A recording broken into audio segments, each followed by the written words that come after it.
बिस्मिल्लाहिर्रहमानिर्रहीम। खातिन हज़रात, मैं हूँ अख्तर अब्बास और आप सबको मेरा सलाम पहुँचे। खदीजा ने पूछा कि सर आप पहले पीर को सवाल लेते थे, पीर को हमारी कॉल्स होती थी 5-5 मिनट की, अब आप मंगल को क्यों लेते?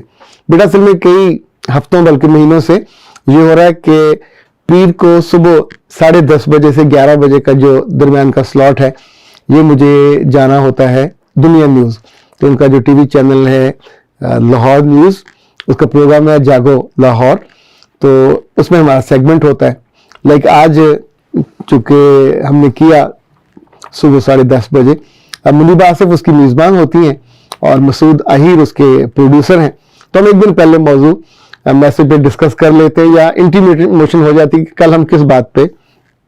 लाइक आज मौजू जो था वो ये था कि पाकिस्तान में जो खानदानी जॉइंट खानदानी निज़ाम है ये कैसा है, बेहतर है, चलेगा क्या, नहीं चलेगा, इसके थ्रेट्स क्या हैं। और चूंकि मुझे पिछले 15-20 वर्षों में बहुत सारे लोगों के दिलों के और घरों के टूटने का ज़ाहिर मैं विटनेस हूँ, इसलिए वो मेरे पास काउंसलिंग के लिए आते हैं, दोनों मिल के आते हैं, अकेले के लिए भी आते हैं। तो I was the concern person कि जिसने इन सारी दुखों को और तकलीफों को भी देखा, उसके फायदे भी देखे। तो जब मुझसे पूछा मुनीबा ने, तो मैंने हंसते हुए कहा कि इनफैक्ट जॉइंट फैमिली के साथ एक और फैमिली सिस्टम भी है। एक तो होता है ना सेपरेट फैमिली सिस्टम, जिसमें आप अपने माँ बाप से नाराज होकर अलग हो जाते हैं, तो पूरे खानदान में एक हाहाकार मच जाती है, मुंडा अलग हो गया, वो कुड़ी में तोड़ लिया और उसने अपना घर ले लिया। तो वो चीज जो ब्लेसिंग बन सकती थी उसको आपने एक गाली बना दिया। लेकिन इसके साथ एक पैरेलल सिस्टम भी हमारे यहाँ चल रहा है, उसे न्यूक्लियर फैमिली सिस्टम कहते हैं। जॉइंट फैमिली में अब्बा जी, अम्मा, उनके बेटे बेटियां और आप और आपके बच्चे, आपकी बीवी, ये रह रहे हों तो इसको जॉइंट फैमिली सिस्टम कह रहे हैं।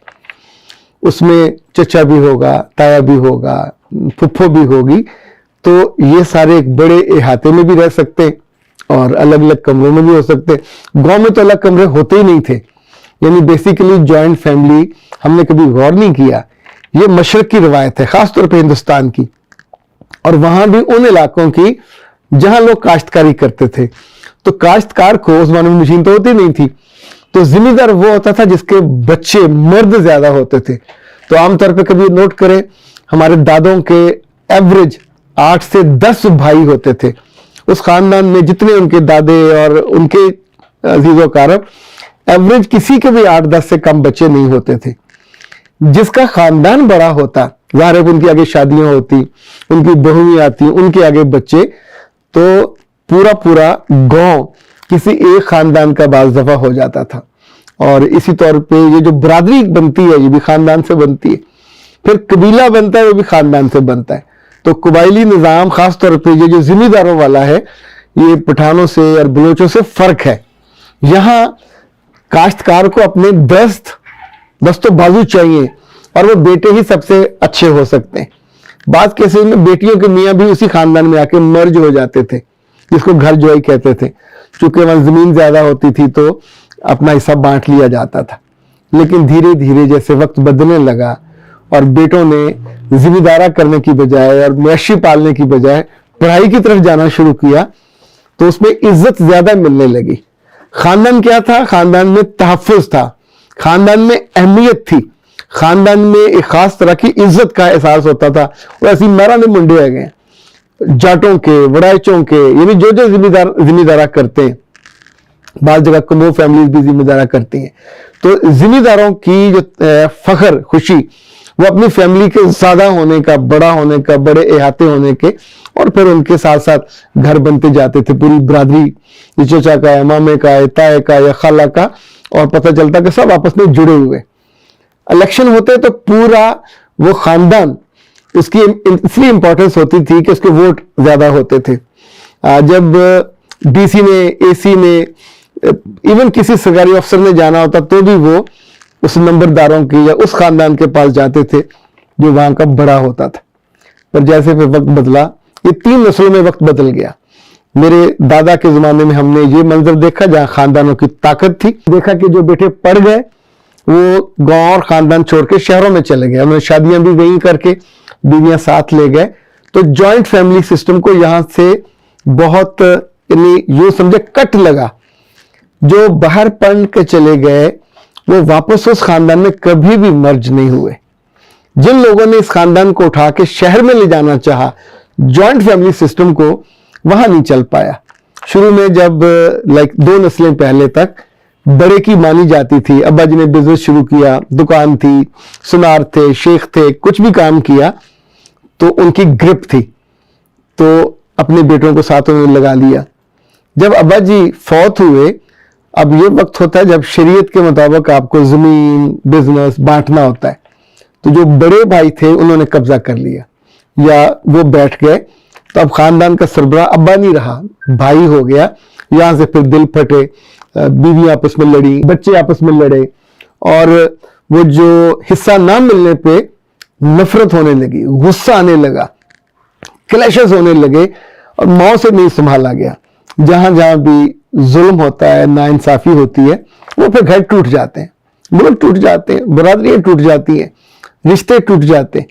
تو اس کے بعد پھر بچے اور بچیاں الگ الگ ہوتے گئے. اور اچھا, اس کا ایک اور حل بھی دیکھا ہم نے کہ عقل مند میاں بیویوں نے دیکھا کہ جیسے بچے بڑے ہو رہے ہیں, پڑھائی کر لی ہے, ان کی بیویاں بھی پڑھی لکھی آ رہی ہیں, تو انہوں نے اپنے گھروں میں جو ہی شادی کرتے ایک پورشن انڈیپینڈنٹ کرنا شروع کر دیا, اور اس کا کھانا بھی الگ کر دیا. یعنی ایک وقت میں اکٹھا کھاتے, اور باقی وہ نئی آنے والی بہو خود کھانا بناتی, اپنے میاں کو کھلاتی, اپنا پورشن صفائی کرتی, سنبھالتی. یہ بہت پریکٹیکلی کامیاب تجربہ رہا. جن جن خاندانوں میں یہ ہوا کہ بچوں کی شادی سے پہلے انہوں نے بہو اور بیٹے کے لیے پورشن الگ کر دیا, کمرے نہیں, پورشن الگ کر دیا, ان کا کچن الگ کر دیا. اچھا, کہیں کہیں ماؤں نے اپنی اتھارٹی منوانے کے لیے کچن ایک سے رکھے, تو اب بہو آپس میں لڑتی ہیں صبح دوپہر شام, ناشتے پہ, کھانے پہ, صفائی پہ, ڈسٹنگ پہ, مہمانداری پہ.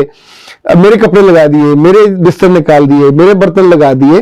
تو ان گھروں میں جب میاں واپس آتے ہیں شام کو تو پورا محاذ جنگ کا سا منظر ہوتا ہے, جس نے بہت نقصان پہنچایا.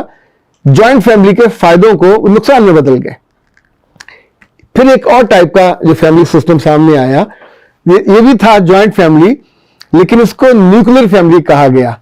یعنی اس میں بیٹا اور بہو they are important, earning hand بیٹا ہے, ان کے بچے ہیں, لیکن اپنی ماں اور باپ کو انہوں نے اپنے ساتھ رکھا. تو اب یہ جو فیملی ہے اس میں بہن بھائی نہیں ہے. دس از کالڈ نیوکلیر فیملی.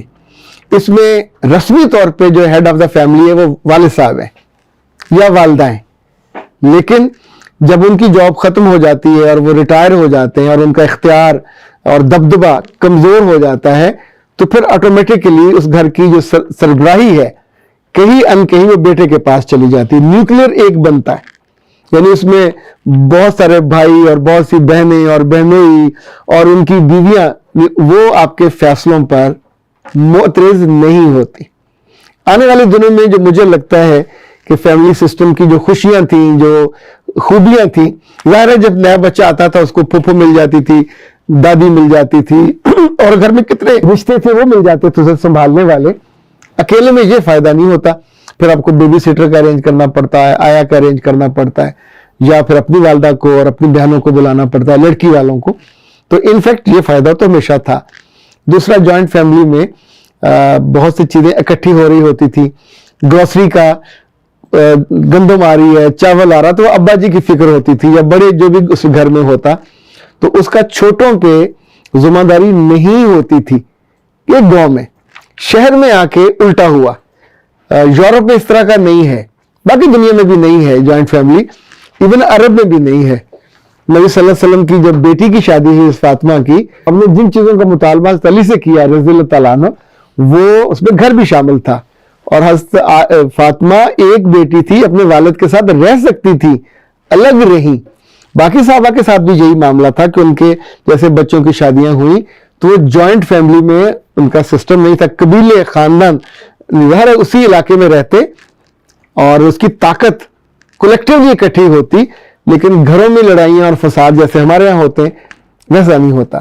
وقت کے ساتھ ساتھ چیزوں کو اگر نہ سمجھا جائے, ان کی ضرورت کا جائزہ نہ لیا جائے, जो गांव का कल्चर था वो शहर में आके नहीं चला।